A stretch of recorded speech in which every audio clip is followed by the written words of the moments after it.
Listo, hermanos, vamos a empezar con el estudio de hoy. Nos corresponde la Parashá Shmini. Es la tercera porción del libro de Levítico. La anterior semana hicimos una pausa para poder entender un poco del cambio de calendario, los días que realizamos en nuestra congregación. La porción que vamos a estudiar hoy comprende los capítulos 9 al 11 de Levítico, como dije anteriormente. Hoy es 3 de abril de 2021 y es 20 de abril del 5781. Estamos en la fiesta de los panes sin levadura o conocida como Hag HaMatzot, ¿sí? El versículo que comparto está en 1 de Timoteo y dice: indiscutiblemente grande es el misterio de la piedad. Dios fue manifestado en carne, justificado en el Espíritu, visto de los ángeles, predicado a los gentiles, creído en el mundo, recibido arriba en gloria. Y pues esa es la confesión básica que tenemos que hacer como creyentes, que Dios es Dios tanto arriba en los cielos como aquí en la tierra cuando bajó y volverá. Bien, por esta vez no tenemos resumen, porque ya pues la anterior semana no estudiamos la porción, salvo el calendario como dije anteriormente, y este día nos vamos a estar enfocando en los 7 días y el octavo día, sus implicaciones siempre escatológicas o de cara al fin. Vamos a estar hablando del fuego extraño y la alimentación, que son los 3 temas que comprenden esos capítulos. Antes de empezar, pues siempre que estamos leyendo el libro de Levítico, llega a ser un poco difícil por la cantidad de elementos que ya pues han sido transformados y de pronto se puede caer en una pesadez de leer porque no se entienden muchas cosas o porque simplemente decimos esto ya no está vigente y pasamos por alto cantidad de detalles que tiene este libro.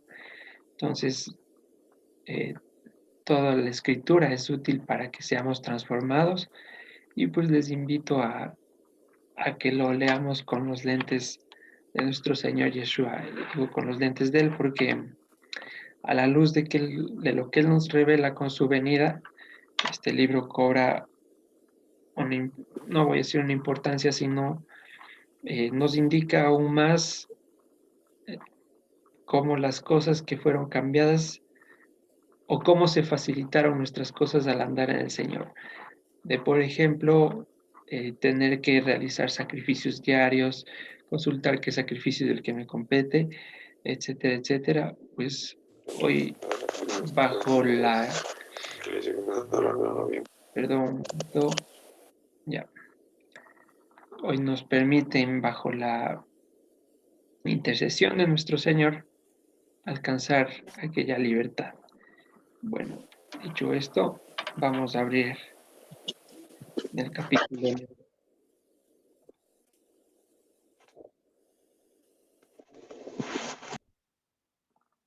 Si me ayudan silenciando los micrófonos, por favor. Levítico capítulo 9, versículo 1, y empieza como tiene el nombre la porción. En el día octavo, Moisés llamó a Aarón y a sus hijos y a los ancianos de Israel. Entonces, para entender de qué día octavo está hablando, o por qué lleva las cuentas así, por qué no reinicia, por qué no lo llama en el día primero, por cuál es la necesidad de mencionar un tiempo octavo, vamos a tener que retroceder hasta el capítulo 8, versículo 33, para entender el periodo de tiempo en el que se está desarrollando esta historia.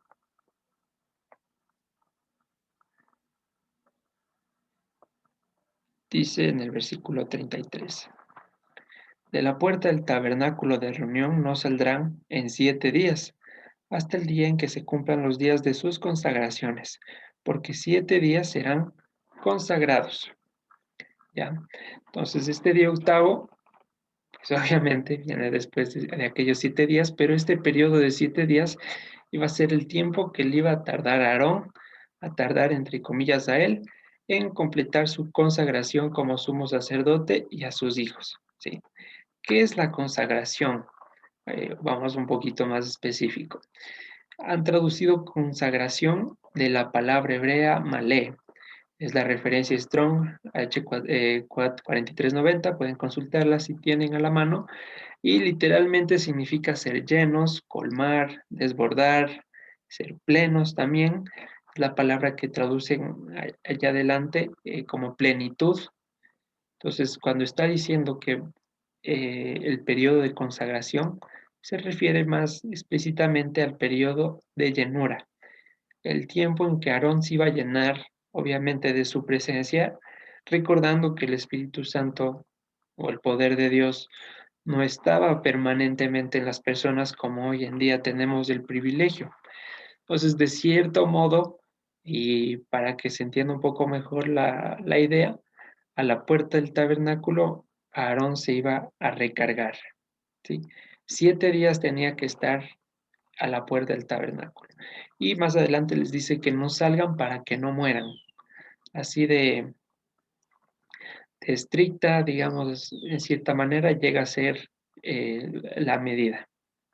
¿Ok? Entonces, en 7 días iba a ser lleno. ¿Por qué? Porque al octavo día la gloria del Señor aparecerá. Es lo que narra en Levítico 9 más adelante. Ahora, la pregunta es, ¿qué representan esos 7 días para nosotros? Y pongo abajo a su consideración una línea de tiempo más o menos de nuestra vida como creyentes.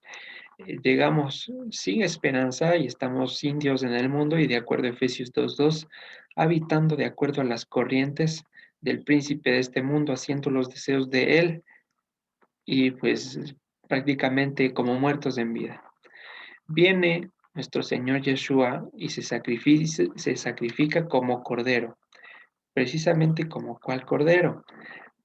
Antes habíamos visto que el Señor o que Aarón, antes de ser, en medio de este proceso de consagración, tenía que sacrificar a un cordero llamado Cordero de la Llenura o de la Plenitud. Y precisamente en Efesios 1, versículo 23, se refiere a Yeshua de la siguiente manera, la cual es su cuerpo, la plenitud de aquel que todo lo llena en todo. Entonces, Aarón, para tener algo que ofrecer, primero tenía que ser lleno del Señor. Para poder ministrar eh, la santidad de él, tenía que llenarse de aquella santidad. Y lo mismo pasó con nosotros. Una vez efectuado el sacrificio, empieza también nuestro proceso de consagración o de llenura mediante la muerte de nuestro Señor. Una vez que Él muere, pasamos a ser sacerdotes del Dios Altísimo. Y una vez que somos constituidos en sacerdotes de Él, Lucas 24:49 nos encasilla en este periodo de consagración. Dice, he aquí yo enviaré la promesa de mi Padre sobre ustedes, pero quédense ustedes en la ciudad de Jerusalén hasta que sean embestidos de poder desde lo alto. Y si adelantamos hacia el libro de los Hechos, capítulo 2, versículos 2 al 4, dice lo siguiente: y de repente vino del cielo un estruendo como de un viento recio que soplaba, el cual llenó toda la casa donde estaban sentados, y se les aparecieron lenguas repartidas como de fuego, asentándose sobre cada uno de ellos, y fueron todos llenos del Espíritu Santo y comenzaron a hablar en otras lenguas, según el Espíritu les daba que hablase. Entendemos y cabe la aclaración que no empezaron a tartamudear, no empezaron a repetir palabras, sino empezaron a proclamar el Evangelio en diferentes idiomas conforme el poder de Dios les manifestaba. Ok, entonces en este momento estaban siendo llenos o estaban siendo consagrados del poder de lo alto. Lo mismo que pasó con nosotros cuando el Señor permitió que nos arrepintamos, que nos bauticemos y que iniciemos nuestra vida como creyentes en Él. De modo que ahora estamos justamente al igual que el sacerdote Aarón en su momento, esperando 7 días a la entrada del tabernáculo para completar ese periodo de llenura. Ahora, ¿cómo entendemos estos 7 días a la entrada del tabernáculo? Porque si bien es cierto, esta expresión ya no es literal en nuestra vida. Entonces, ¿cómo la aplicamos y cómo la entendemos? Y aún más allá, ¿qué significan los 7 días para nosotros? Se lo puede entender de dos maneras o asociando ambas ideas para llegar a una sola. En primer lugar, en Mateo 4:17, mientras Juan predicaba su bautismo de arrepentimiento, comunica que el reino de los cielos se ha acercado. Entonces, se puede entender que estamos esperando a la puerta del tabernáculo, a la puerta de la venida de su reino, que ya está cerca. Y por otro lugar, ya no estamos en la parte exterior del tabernáculo, como habla la carta a los Hebreos, capítulo 9 y 10, sino que ya se ha manifestado el camino hacia el lugar santísimo.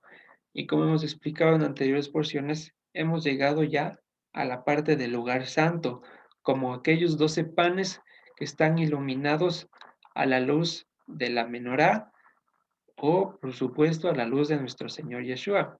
Entonces hemos accedido al lugar santo, pero todavía no hemos entrado en cuerpo al lugar santísimo y seguimos esperando a la entrada. ¿Sí? El reino de los cielos se ha acercado porque ahora estamos en el lugar santo, ya sabemos cuál es el camino hacia el lugar santísimo, que es nuestro Señor Yeshua. Sin embargo, estamos en ese periodo de 7 días de completarnos, porque pues entrar al lugar santísimo se refiere que literalmente cara a cara estemos delante de Él, y eso todavía no se ha cumplido.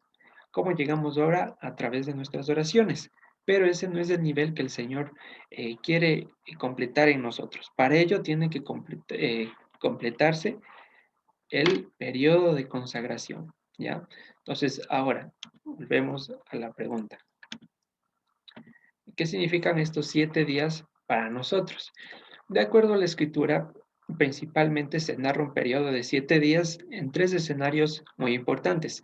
Por ejemplo, en 7 días se crean los cielos y la tierra, tenemos 7 días de panes sin levadura y también tenemos 7 días de Sukkot. Entonces, todos estos están profundamente relacionados con el periodo de consagración. Vamos a abrir un momento Apocalipsis capítulo 10, versículo 7, donde nos dirá lo siguiente: sino que en los días de la voz del séptimo ángel, cuando él comience a tocar la trompeta, el ministerio de Dios se consumará, como él lo anunció a sus siervos los profetas. Entonces, ¿por qué menciono esto? Porque 7 días es el periodo de tiempo en el que se desarrollan los sucesos correspondientes a este mundo, a la creación, su inicio y su final, su juicio y su redención, en 7 días. Por supuesto que no hablo literalmente, no hablo una semana de acuerdo a nuestro tiempo de 7 días. Es un tiempo de manera alegórica que maneja el Señor para, repito, determinar a una cadena de sucesos. 7 días. ¿Sí? Entonces, en estos 7 días, repito, encierra todo lo que va a suceder en este mundo. Ahora, si nosotros estamos 7 días a la entrada del tabernáculo, tenemos un propósito que básicamente lo he resumido en dos partes. El primero está en ser completamente tallados y moldeados a la imagen y estatura, imagen y semejanza, estatura del varón perfecto. Y es lo que nos dirá en los siguientes versículos. 1 Corintios 10:13, por favor. 1 Corintios 10:13 nos dice que no nos ha sobrevenido ninguna tentación que no sea humana, pero fiel es Dios, que no nos dejará ser tentados más de lo que podemos resistir, sino que dará también juntamente con la tentación la salida para que podamos soportar. Y aquella salida que nos provee Dios es la llenura de su espíritu con la cual empezamos a tener sus pensamientos y empezamos a dejar de actuar como Carlos de Erazo o como ponga ahí cualquiera de su nombre y empezamos a responder como dice la Escritura, que es el fin por el cual estamos siendo consagrados o llenos de su Espíritu. Vamos a Santiago capítulo 1, versículo 12. Bienaventurado el varón que soporta la tentación, porque cuando haya resistido la prueba, recibirá la corona de vida que Dios ha prometido a los que le aman. ¿Ya? Entonces, después de haber sido tallados y moldeados, viene una corona de vida. Después de estos 7 días en los que vamos a ser probados, como dice también la palabra, que las tribulaciones de este momento producen en nosotros un cada vez mayor, excelente peso de gloria y no se comparan con la gloria venidera, porque la gloria venidera representa el estadio en la eternidad, ¿sí? Entonces, en este proceso de 7 días vienen pruebas y aflicciones a modo de que podamos parecernos más a Él y con ello eliminemos los rasgos que aún permanecen en nosotros de nuestra contaminada humanidad por el pecado desde tiempos de la creación. Primer punto. Segundo punto, en 2 Corintios 5:9 nos habla de que Dios estaba reconciliando el mundo por medio de Yeshua y en ese proceso nos encargó la palabra de la reconciliación, como si Dios rogase por nosotros, reconcílense con Dios, reconcílense conmigo, diría Dios. Sí, entonces tenemos básicamente dos puntos mientras transcurren estos 7 días.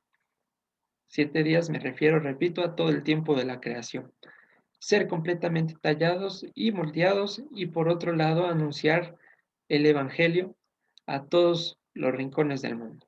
¿Sí? Y esto desemboca en Filipenses 2:15. A fin de que sean irreprensibles y sencillos, hijos de Dios sin mancha, en medio de una generación maligna y perversa, en medio de la cual resplandecen como luminares en el mundo. Esa es la misión de nosotros ahora que estamos aquí peregrinando en la tierra. ¿Ya? Entonces, por un lado tenemos ese periodo de tiempo, 7 días creó los cielos de la tierra, y eso es lo que estamos esperando al entrar al tabernáculo, y lo que debemos hacer. Ahora, ¿de qué nos habla los 7 días de panes sin levadura? Estos 7 días de panes sin levadura quiere decir que en todo este tiempo que dure la creación, va a ser el tiempo en el que Dios se tarde para extraer y destrozar la levadura presente en la creación. ¿Sí? Entonces, en todo este transcurso de tiempo, hasta que llegue el fin, Dios va a ir sacando la levadura, va a irla extrayendo hasta que no quede nada. Vamos a abrir Romanos 8:20.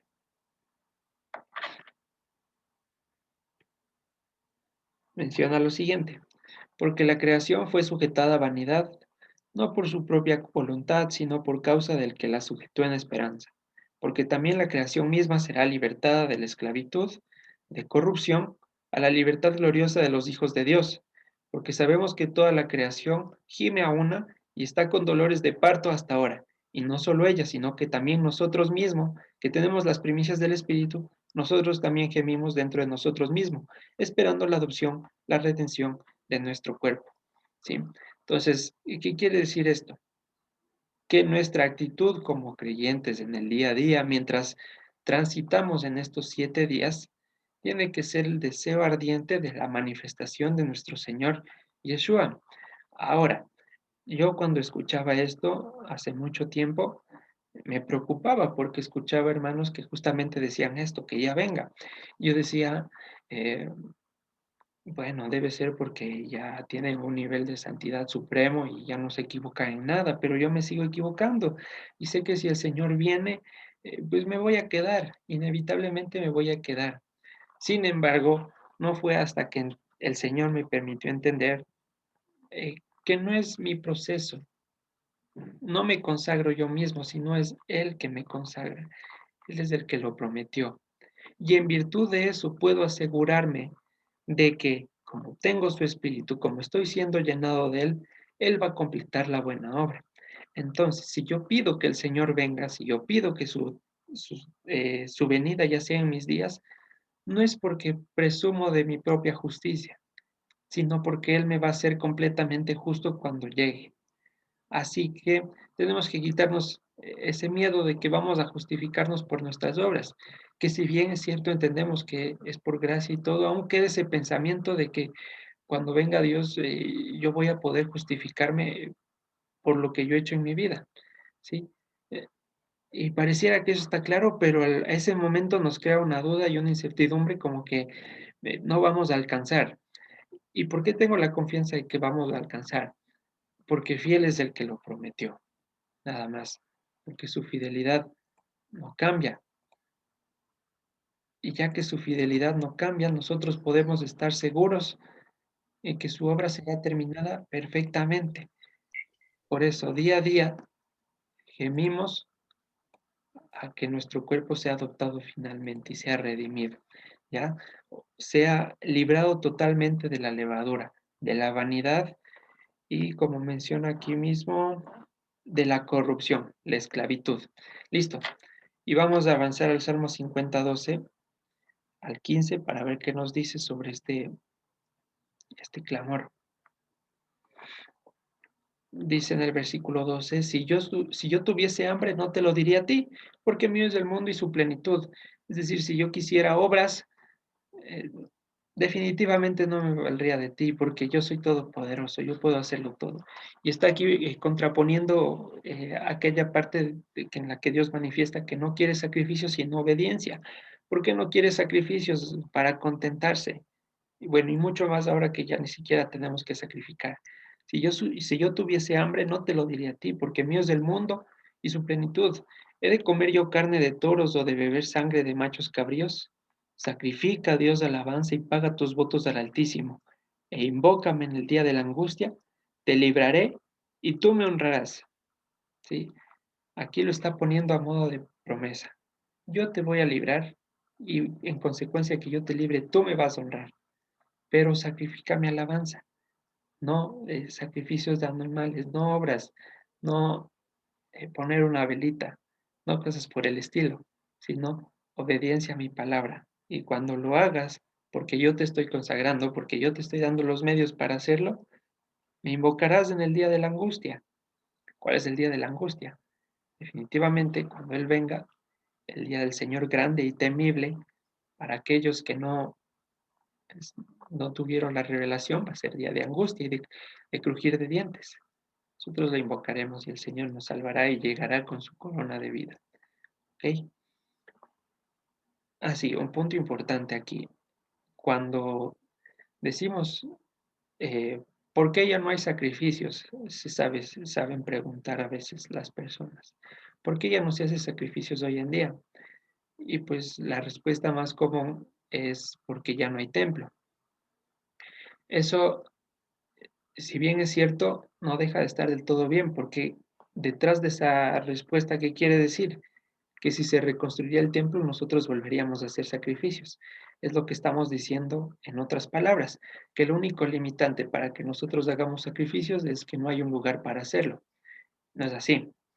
Cuando nos preguntan que por qué ya no hacemos sacrificios, la respuesta es que el Señor Yeshua ya fue entregado como único sacrificio y no se necesita hacer más, ¿sí? Aunque hubiere tercer, cuarto, quinto templo, no se necesita hacer más sacrificios. Y cualquier sacrificio que se hiciere resulta en abominación. Por más que hubiere el templo en Jerusalén, sería abominación. Entonces, acomodar un poquito la respuesta. No se hacen sacrificios porque ya se presentó uno solo y fue perfecto. Ok, eso como breve paréntesis, aprovechando, estamos hablando de eso.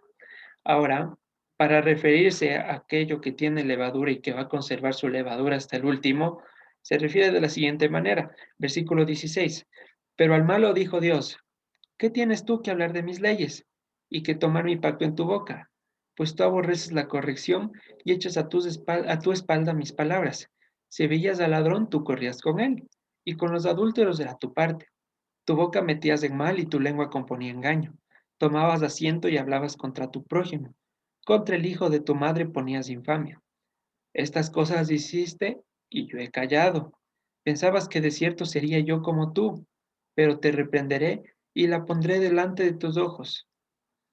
Entonces dice, un momentito, ¿tú piensas que yo voy a estar eh, consintiendo que haya levadura en mi presencia cuando me manifieste? De ningún modo.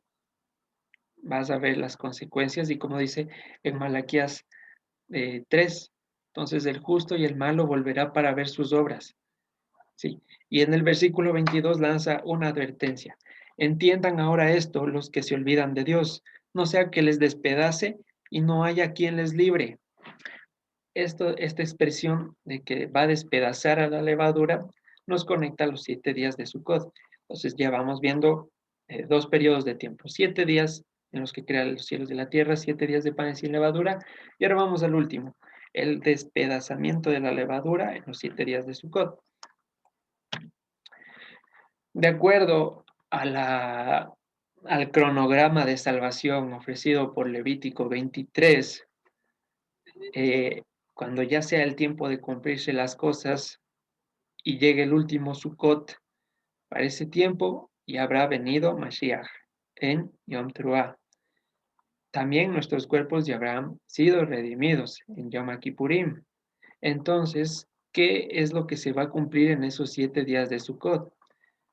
Repito, cuando estamos esperando que se cumplan las fiestas de otoño, lo que celebramos como Pesach, panes sin levadura, los primeros frutos, Shavuot, toda esta cuestión ya ha sido cumplida.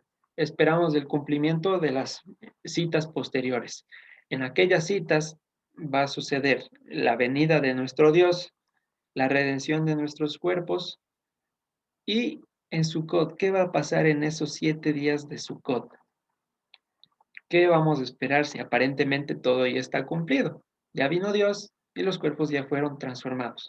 ¿Qué más esperamos? ¿Qué falta por cumplirse?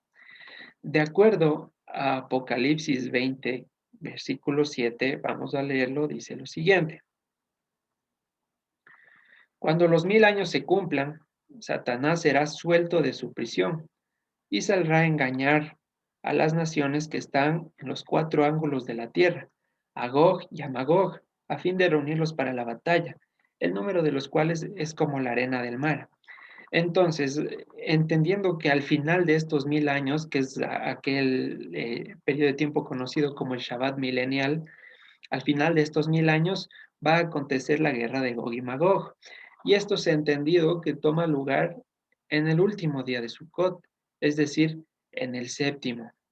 Nuevamente 7 días. Entonces, si lo acoplamos de acuerdo a lo que venimos diciendo, entendemos que esta guerra contra Gog y Magog va a ser el último hecho que se produzca en la creación antes de pasar al cielo nuevo y a la tierra nueva, en el cual se ve descender a la santa ciudad de Jerusalén. ¿Ya? Entonces, repito, en este último día de Sukkot, en el séptimo día, al final del tiempo de la creación de todo de este mundo, Satanás saldrá a engañar a Gog y a Magog para la guerra final. ¿Sí? Ahora vamos a entender un poquito más, ahora sí, la expresión de a quién va a despedazar, no sea que vuelva y les despedace. Abrimos Ezequiel capítulo 39, versículos 3 al 4. Cuando Gog y Magog suba contra Israel, porque maquina en su mente que va a subir a una tierra indefensa y los va a rodear, y precisamente Apocalipsis dice que va a rodear el campamento de la ciudad de los santos. Dice lo siguiente, pueden leer el capítulo 38 y 39, que es espectacular, pero en este momento pues voy a leer este par de versículos, versículos 3 al 4. Y sacaré de tu arco, está hablando Dios contra Gog y Magog, de tu mano izquierda y derribaré tus saetas de tu mano derecha. Sobre los montes de Israel caerás tú y todas tus tropas, y los pueblos que fueron contigo, aves de rapiña de toda especie y las fieras del campo, te he dado por comida. Sobre la faz del campo caerás, porque yo he hablado, dice el Señor, y enviaré fuego sobre Magog y sobre los que moran con seguridad en las costas, y sabrán que yo soy el Señor. ¿Ya? Entonces, al final de esta guerra pasa lo siguiente. Después de que el Señor destruya a Gog y Magog, después de que se termine esta guerra, guerra entre comillas, porque nunca hay combate, habla en Ezequiel 39:7. Este Ezequiel 39:7 se lee en paralelo con Apocalipsis 20, que lo leemos. Dice en el versículo 7, y haré notorio mi santo nombre en medio de mi pueblo Israel, y nunca más dejaré profanar mi santo nombre, y sabrán las naciones que yo soy Adonai, el santo en Israel. Entonces, al final de estos 7 días, después de aquella batalla, la consagración en nosotros será completa, porque dice, nunca más dejaré profanar mi santo nombre, no solo porque no lo voy a permitir, sino que ya no va a ser posible. En nosotros ya no va a haber ninguna raíz de maldad. Y no solo eso, sino que la levadura del mundo habrá sido destruida por completo. ¿Ok? Entonces, ¿y quién profana el nombre del Señor? Eh, Tristemente, los creyentes. Dice, por causa de ustedes mi nombre es profanado. Entonces no se va a volver a profanar porque aquella consagración, aquella llanura va a ser completa. Volvemos un momentito a Romanos 8:18. Y es lo que les decía anteriormente, pues tengo por cierto que las aflicciones del tiempo presente no son comparables con la gloria venidera que en nosotros ha de manifestarse. Entonces, bueno, esto es lo que está pasando en el día séptimo. Ahora sí, vamos a entrar a lo que va a pasar en este espectacular día octavo. En estos 7 días que estamos a la puerta del tabernáculo, nos espera toda una cadena de sucesos que termina en nuestra consagración completa. Y ya vamos a ver qué más pasa. Capítulo 9 de Levítico. En el día octavo, Moisés llamó a Aarón y a sus hijos y a los ancianos de Israel, y dijo a Aarón: toma de la vacada un becerro para expiación. Y bueno, hasta el versículo 4 pide los siguientes sacrificios. Para Aarón pide un becerro eh, para sacrificarlo como ofrenda del pecado y un carnero como holocausto. Para Israel pide un macho cabrío para el pecado y un becerro y un cordero para el holocausto. También pide un toro y un carnero para un sacrificio de paces y una minja, que era una minja, una ofrenda vegetal cocida. Es necesario que repasen o que revisen, si no se acuerdan, o que lo tengan muy en claro, los tipos de sacrificios mencionados del capítulo 1 hasta el capítulo 5, porque pues todo el libro va narrando esos elementos y es necesario tenerlo en cuenta para no confundirnos. Entonces, si somos muy observativos, vemos que en el octavo día se pide un sacrificio para el pecado, para el holocausto de paces y una minja. Y eran 5 y falta uno, precisamente falta uno que es el más curioso y no fue en vano. Falta un sacrificio por la culpa o un sacrificio de Asham. ¿Y por qué falta? Vamos a leer Isaías 53, versículo 10, por favor.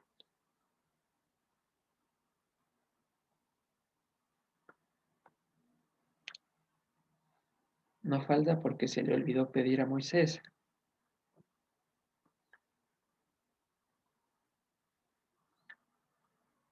En Isaías 53, en el cual entendemos que habla absolutamente del sacrificio de nuestro Dios en la cruz, habla lo siguiente: con todo eso el Señor quiso quebrantarlo, sujetándolo a padecimiento.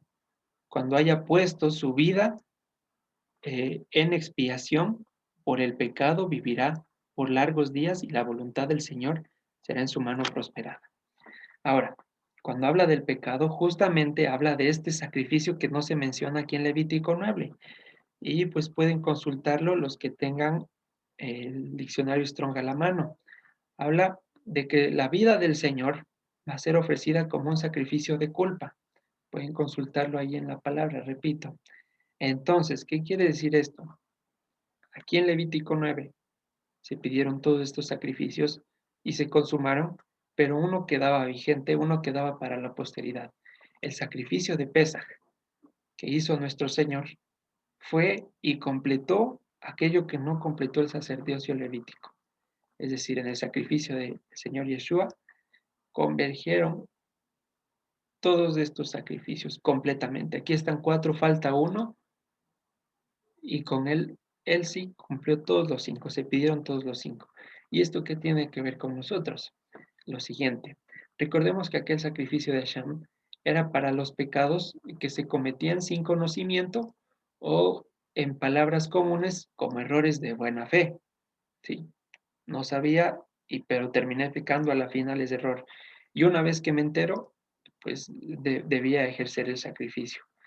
Por ejemplo, es una mujer que estaba en su flujo menstrual y se sentaba en cierto lugar. El Levítico dice que si pues te sientas ahí mismo, quedas hecho inmundo. Ahora, un hombre no tenía conocimiento de eso y pues simplemente se sentaba en un lugar. Luego le comentan: oye, ¿sabes qué? Has quedado inmundo. El momento en que se le notifica es el momento en el que se hace culpable. Entonces, ¿qué quiere decir? Que el Señor se haya sacrificado como Hashem, como sacrificio de culpa también.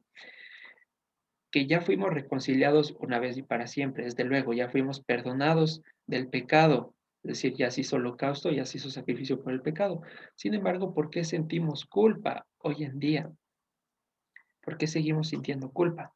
Y es porque nos seguimos equivocando, pero el Señor ve esos errores ya no como que si los estuviéramos haciendo de por gusto o como delincuentes.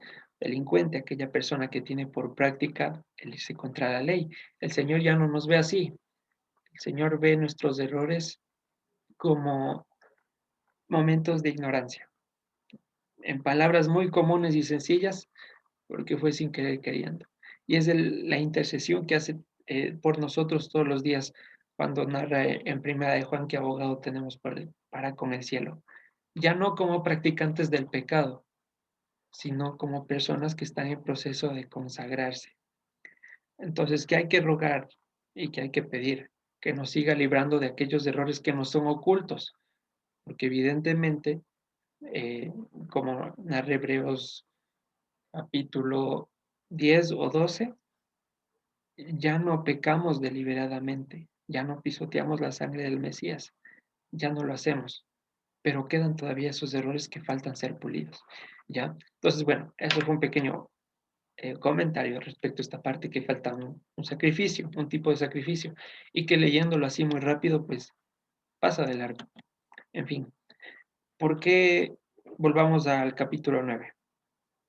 ¿Por qué se ordenaron todos estos sacrificios? Y Moisés revela el motivo en el versículo 6. Entonces Moisés dijo, esto es lo que mandó el Señor, háganlo y la gloria del Señor se les aparecerá. Ya, ya, ya mencionamos que la gloria del Señor no era algo subjetivo, sino que alguna manifestación y de alguna manera sí va a ser evidenciable físicamente. Por supuesto que no, no su rostro, pero de alguna manera. Y desde el versículo 7 hasta el versículo 22 se completan todos estos sacrificios y en el versículo 23 efectivamente aparece la gloria del Señor.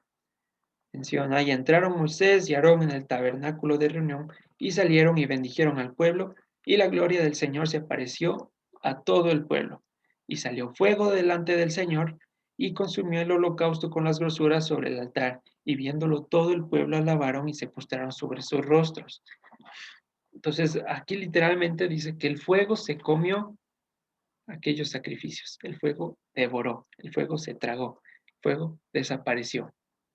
Y como consecuencia de eso, todo el pueblo lo vio y lo adoró y se postró delante de él. Recordemos, en este octavo día, su gloria se apareció. Ahora volvamos de Ezequiel 39, 21, 22 para ver qué pasa después de la batalla.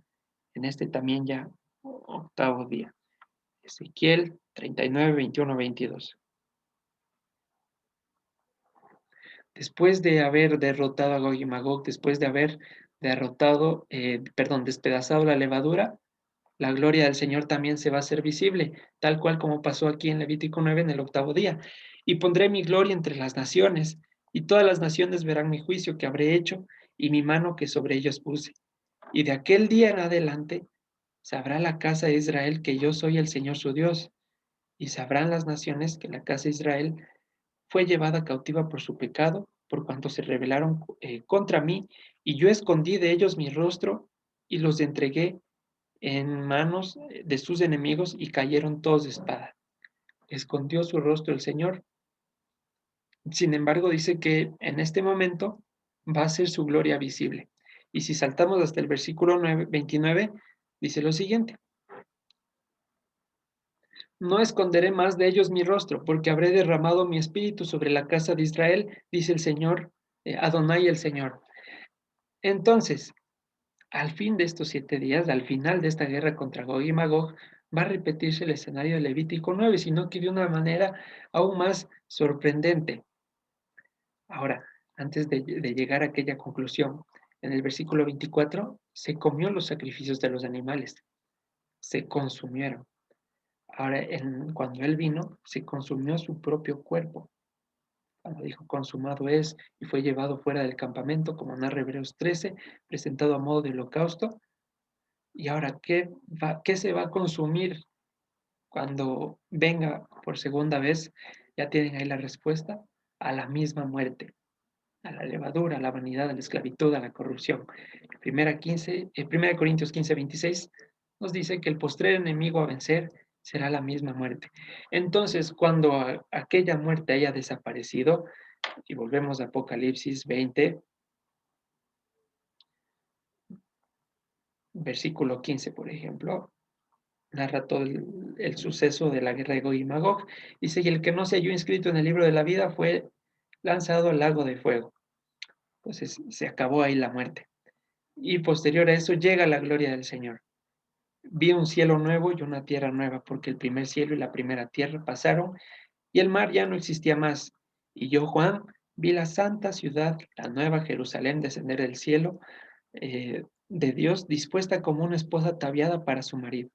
Y oí una gran voz del cielo que decía, He aquí el tabernáculo de Dios con los hombres, y Él morará con ellos, y ellos serán su pueblo, y Dios mismo estará con ellos como su Dios. Entonces se cumple lo que dice anteriormente. Y sabrá todo Israel que yo soy el Señor, como decía en Ezequiel 39. Ahora, avancemos hasta el versículo 25. Hablábamos de que tenemos que esperar 7 días en la puerta del tabernáculo, en la puerta del lugar santísimo, a la entrada. Sin embargo, en el versículo 25, ya cuando la muerte haya sido destruida, dice que sus puertas nunca serán cerradas de día, pues de allí no habrá noche. Ya no tendremos que esperar a la puerta, sino que finalmente habremos ingresado en la gloria del Señor. ¿Qué es la gloria del Señor? Su lugar santísimo. ¿Cuál es su lugar santísimo? A la presencia de Él. Y la puerta estará para siempre abierta, porque ya no habrá quien entre a robar a las ovejas, y tampoco las ovejas querrán salir, sino que el deseo permanente de estar con Él. Y ahora en el versículo 29 nos decía que ya no va a esconder su rostro de nosotros. Y avanzamos hasta el capítulo 22, versículo 4. Dice lo siguiente. Vamos desde el 13. 22:3. Y no habrá más maldición, y el trono de Dios y del Cordero estará en ella, y sus siervos le servirán, y verán su rostro, y su nombre estará en sus frentes. No habrá allí más noche, y no tiene necesidad de luz de lámpara ni de luz del sol, porque Dios del Señor los iluminará y reinarán por los siglos de los siglos. Entonces no se ve esconder el rostro, y aquí en Apocalipsis 22:4 dice que vamos a ver su rostro claramente, porque, repito, aquí en este punto la consagración nuestra o la llenura de su espíritu habrá sido consumada por los siglos de los siglos.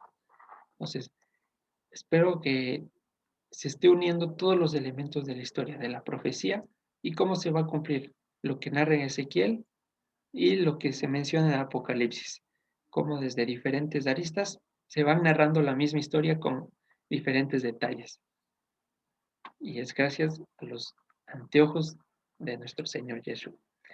Ahora, el octavo día, puede que yo me haya estado inventando todo esto y haya sido una linda conjetura. Sin embargo, en el capítulo 23, versículo 36, nos habla de este octavo día, pero que pues a veces también se lo lee así de pasada y queda ahí. Levítico 23, versículo 36. Hablando de Sucot, dice, 7 días ofrecerán ofrenda encendida al Señor, y el octavo día tendrán santa convocación y ofrecerán ofrenda encendida al Señor. Es retención, lo traducen como fiesta, pero aquella palabra atzara viene de una palabrita hebrea que significa encerrar, cercar, contener, gobernar, congregar, cesar. Y aquel octavo día es el día de las cesaciones, el día de la retención. ¿Retención de qué? ¿O cesación de qué? El tiempo se detiene porque entramos a la identidad y se retiene nuestra vida con Dios para siempre. Todo esto también está en Levítico 23, que es la última cita, aquella en la que ya se cumple toda la palabra y simplemente se dice amén, el octavo día, el cumplimiento de todas las cosas. Entonces, bueno, esta es la figura del Levítico capítulo 9, el séptimo día, el octavo día y la gloria del Señor que se aparece. ¿Cómo va a suceder en el futuro?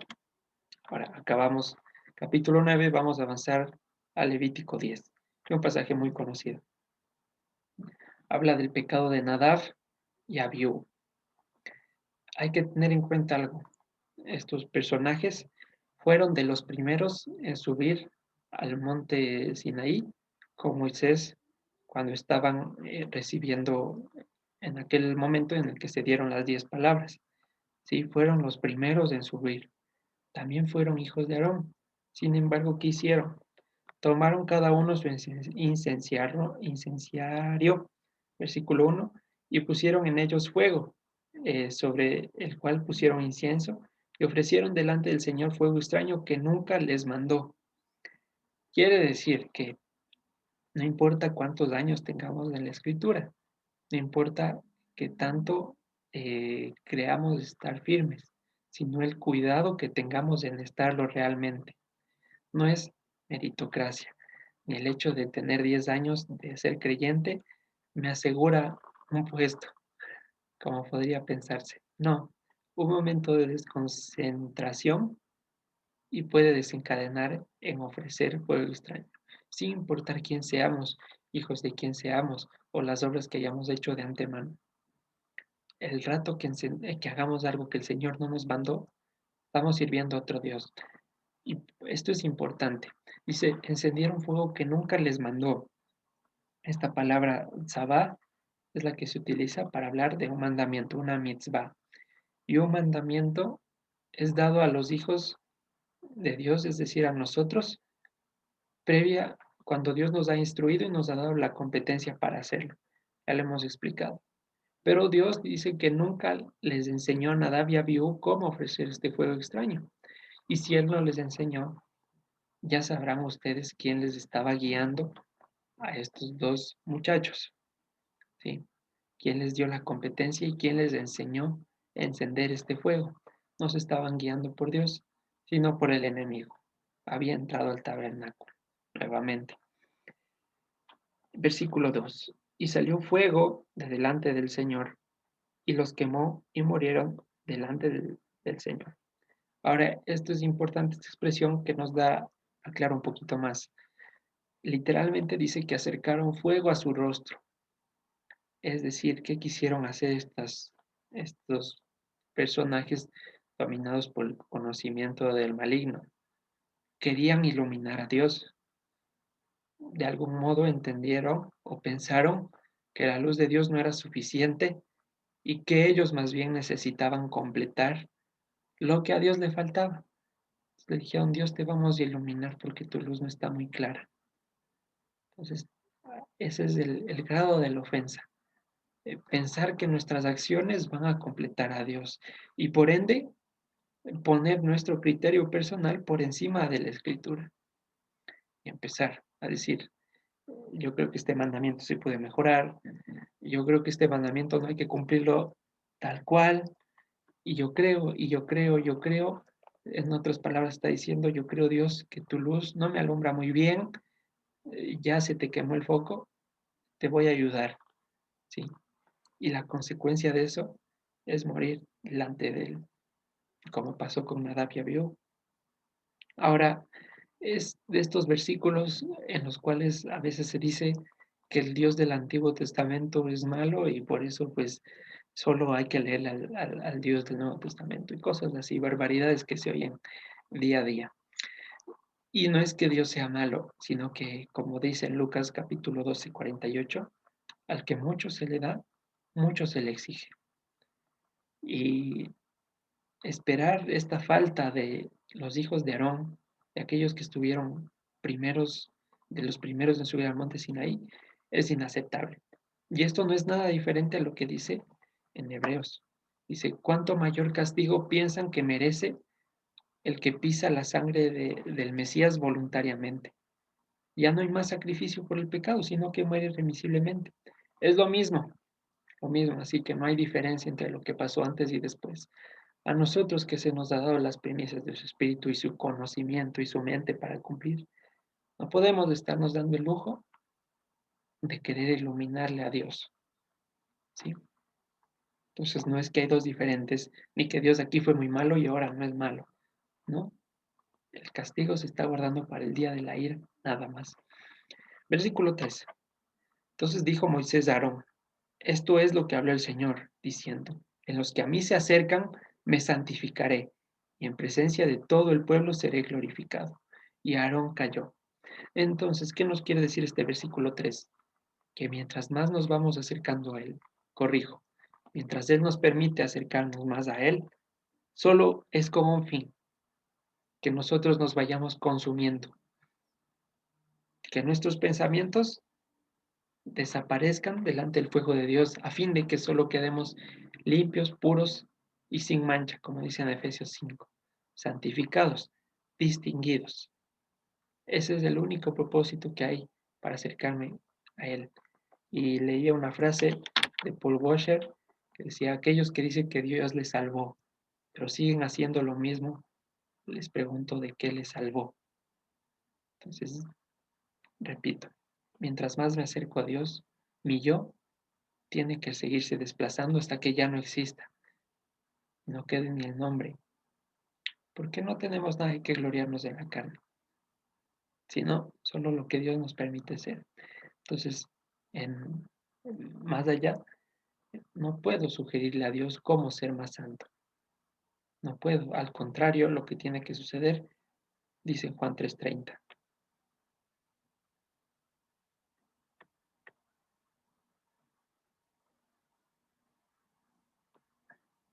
Es necesario que Él crezca, pero que yo mengue. Y es todo lo que tiene que pasar en estos 7 días de, de transcurso. Menguar para que Él crezca. Y lo hemos cantado muchas veces. ¿Sí? Bueno, volvemos a Levítico 9. 10, perdón.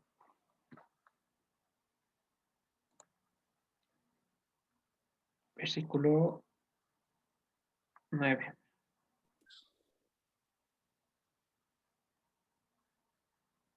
Dice lo siguiente.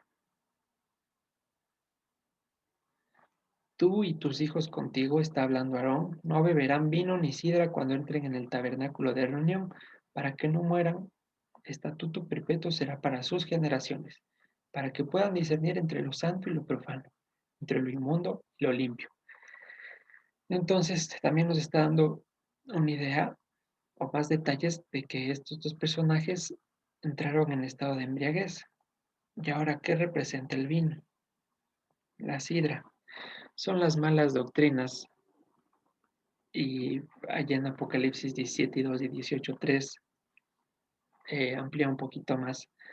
Sin embargo, este vino hace que se diluya la santidad de los mandamientos y son aquellas doctrinas que dicen, no es para tanto, no es literal, ya pasó, y bueno, todas las cosas que ya se conocen y que se han venido escuchando. Entonces, siempre que escuchemos la palabra de Dios mezclada con vino, es con el propósito de que lleguemos con fuego extraño, cuestionando la sabiduría de Dios y estableciendo un mandamiento que se acomode a mi facilidad. Es la función del vino. Y ahora en Proverbios 3:3 quiero aprovechar para aclarar algo. Bueno, no aclarar, hacer un comentario. Dice el versículo 3, nunca se aparten de ti la misericordia y la verdad. Átalas a tu cuello y escríbelas en la tabla de tu corazón. La única manera en la que podemos tener misericordia con el resto es a través de la verdad. ¿Sí? No se puede separar, no se puede tener misericordia de alguien eh, enseñando doctrinas diluidas. No, la misericordia llega a través de la palabra del Señor, que es su verdad, y a través de su verdad obtenemos misericordia. Van de la mano y son indivisibles. Ambas tienen que estar atadas a nuestro cuello. Si es que solamente escogemos una de las dos, eh, está incompleto el mensaje, ¿sí? Entonces, Levítico 10.